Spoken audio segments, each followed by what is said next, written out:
ప్రియమైన విద్యార్థులారా, నాకు ఒక ఫ్రీడమ్ దొరికింది శర్మ చెప్పిన తర్వాత. ఇది భారతీయ భాషా పరివార్, ఏ భాషలోనైనా మాట్లాడవచ్చు. సో నేను తప్పనిసరిగా తెలుగులోనే మాట్లాడతా. ఇతర భాషలు అవసరం కొద్దీ సమాజంలో మనం ఇతరులతో సంభాషించాలి కనుక, వివిధ సందర్భాల్లో వ్యవహారం నడపాలి కనుక దానికి తగిన మేరకే ఇతర భాషలు కొద్ది మేరకు తెలుసు. కనుక మాతృభాషలో వ్యక్తీకరించినంతగా మిగతా ఏ భాషలో మన భావాన్ని వ్యక్తీకరించలేము. ఆయా భాషల్లో ఎంత పండితులైనా కావచ్చు, కానీ మన మాతృభాషలో పదబంధాలు రూపొందినట్లుగా ఇతర భాషల్లో పదబంధాలు రూపొందడం సాధ్యం కాదు. అందుకే ఏ ఉద్దేశంతోనైనా సరే భారతదేశంలో ఇవాళ భాషలకు సంబంధించిన ఒక వెతుకులాట మొదలైంది, ఒక తవ్వకం మొదలైంది. ఈ వెతుకులాట తవ్వకం మొదలు పెట్టడం అనేది ప్రభుత్వం ఒకవైపు విధానపరమైన నిర్ణయం తీసుకుంటుంది, కానీ వాళ్ళు చేయలేరు. ఆ పని చేయవలసింది మళ్ళీ విశ్వవిద్యాలయాలు, భాషావేత్తలు చేయాలి. ఆ పని విశ్వవిద్యాలయాలు చేయాలి. అందులో భాగంగా ఇవాళ భారతీయ భాషా పరివార్ అనే ఈ కాన్సెప్ట్తో ఈ సెమినార్ నడుస్తుంది. మీ చేతుల్లో సెల్ ఫోన్లు ఉన్నాయి. పరివార్కు తెలుగు అర్థం ఏమిటి అని కొడితే తెలుగులో రావటం లేదు. నేను ఇప్పుడే సెర్చ్ చేశాను చూద్దామని. This is our situation in India regarding languages. Parivar అని కొడితే పిఆర్ విఆర్ వస్తుంది, డబ్ల్యూఆర్ రావటం లేదు. పరివార్ అని కొడితే హిందీ వస్తుంది దాని అర్థం, కానీ తెలుగు రావటం లేదు. అందుకోసమే అదే వేరే దానికి సంబంధించి ఇంకేదైనా కొట్టామనుకోండి, చూద్దామని ఇక్కడ doctor C Kasim, professor C Kasim ఏం పెట్టారు, చీఫ్ ప్యాట్రన్ అని పెట్టారు. What is the meaning of patron in Telugu అని కొడితే తెలుగులో మంచిగా వచ్చింది అర్థం, పోషకుడు అని వచ్చింది అర్థం, కానీ పరివార్కు రావటం లేదు. సో పరివార్ అనే పదానికి ఇంగ్లీష్ పదానికి దొరికినంతగా ఒక భారతదేశంలో ఒక ప్రధానమైన భాష హిందీ, ఈ హిందీ భాషకు సంబంధించిన పదానికి సమానార్థం దొరకటం లేని ఒక స్థితి ఉంది అంటే చాలా భాషలకి సమస్య ఉంది. అందుకోసమే ఈ భాషలని పట్టించుకోవాలి. ఈ పట్టింపు లేకపోతే కొన్నాళ్ళకి ఇవి మృత భాషలుగా మారిపోయే ప్రమాదం ఉన్నది. ప్రజలు మాట్లాడే భాషల్ని ఉనికిలో ఉంచాలి. ప్రయోజనం ఏమిటి అంటే అన్ని భాషలకి సంబంధించిన లేఖనం కూడా అభివృద్ధి కావాలి. ఇక్కడ మా అక్కగారు ఉన్నారు, ఆమె బంజారా భాష నుంచి వచ్చారు. ఆమె బంజారా భాష మాట్లాడుతుంది.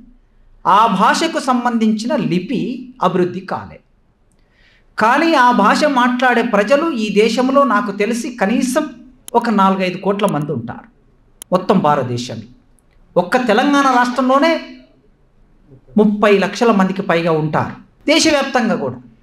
అట్లే ట్రైబ్స్ లాంగ్వేజ్ ఉన్నాయి, గోండు భాష ఉన్నది, కోయ భాష ఉన్నది. ఈ భాషలు మాట్లాడే వాళ్ళు కూడా భారతదేశంలో 6-7 కోట్ల మంది ఉంటారు. వాటికి సంబంధించిన లిపి లేదు. మరి వాళ్ళు ఎందులో చదువుతున్నారు? ఇన్ని కోట్ల మంది ప్రజలు, 140 కోట్ల మంది ప్రజల్లో ఈ ట్రైబ్స్ ఏ భాషలో చదువుతున్నారు? అనివార్యంగా వాళ్ళది కానీ, వాళ్ళది మాతృభాష కానీ మరో భాష నేర్చుకొని చదువుతున్నారు. ఎందుకు రావాలి ఈ స్థితి? ఎవరి మాతృభాషలో వాళ్ళు చదువుకొని ఒక ప్రధానమైన భాష అనుసంధానం చేసే ఒక భాష నేర్చుకుంటే సరిపోతుంది. ఇవాళ ప్రపంచాన్ని అనుసంధానం చేసే భాష ఆంగ్లం అయిపోయింది, అనివార్యం అయిపోయింది. ఎందుకు ఆంగ్లం అయిపోయిందంటే క్యాపిటల్ ఎవరి చేతిలో ఉంటుందో ఆ భాష ప్రపంచ భాషగా మారుతుంది.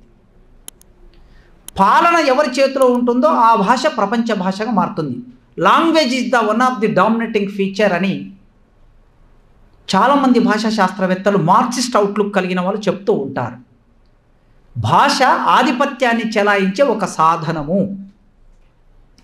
మీ అనుభవంలో ఉంటుంది. ఇంగ్లీష్ వచ్చిన వాళ్ళు భూమికి 2 ఫీట్ల పైన నిలబడి మాట్లాడతారు. అంటే అది వాళ్ళ తప్పు కాదు, వ్యక్తులుగా. నీకు ఇంగ్లీష్ రాదు, నాకు వచ్చు, నీకన్నా నేను ఎక్కువ అనే ఒక భావన వాళ్ళ మెదడులో ఇంజెక్ట్ అయి ఉంటుంది. అందుకోసమే మనం ఎవరి దగ్గరికైనా మాట్లాడడం కోసం వెళ్తే, విద్యార్థులు ఏదైనా సమస్య తీసుకొని వెళ్తే ప్రిన్సిపాల్స్, హెడ్ మాస్టర్స్ ఇంగ్లీష్లో మాట్లాడడం మొదలు పెడతారు. అప్పటి వరకు ఆయనకు ఏ భాష రానట్లు, ఆయన ఇంగ్లీష్లోనే పుట్టి ఇంగ్లీష్లో పెరిగినట్లు. ఎందుకంటే వచ్చిన పిల్లలకి ఇంగ్లీష్ అర్థం కాదు కనుక, వాళ్ళకి సమాధానం తెలియదు కనుక మాట్లాడడం కష్టమైపోయి వెనక్కి వెళ్ళిపోతారు. అంటే అతని వ్యక్తి మీద కాస్త ఆధిపత్యాన్ని తీసుకోవడానికి ఒక సాధనంగా భాషను ఉపయోగిస్తారు. ఇది అన్ని రోజుల్లో జరిగింది. కొన్ని రోజుల్లో సంస్కృతం ఆధిపత్యం చెలాయించింది, కొన్ని రోజుల్లో ముస్లింల భాష ఆధిపత్యం చెలాయించింది. ఒక చోట ఉర్దూ, ఒక చోట పారసీ, ఒక్కొక్క సందర్భాన్ని బట్టి. తర్వాత బ్రిటిష్ వాడు వచ్చాడు, వాళ్ళ భాష ఆధిపత్యం చెలాయించింది. అట్లా ఒక్కొక్క సందర్భంలో ఒక్కొక్కరు ఈ దేశంలో మన భాషల మీద ఆధిపత్యం చెలాయిస్తూ ఉన్న స్థితిని మనం చూసాం.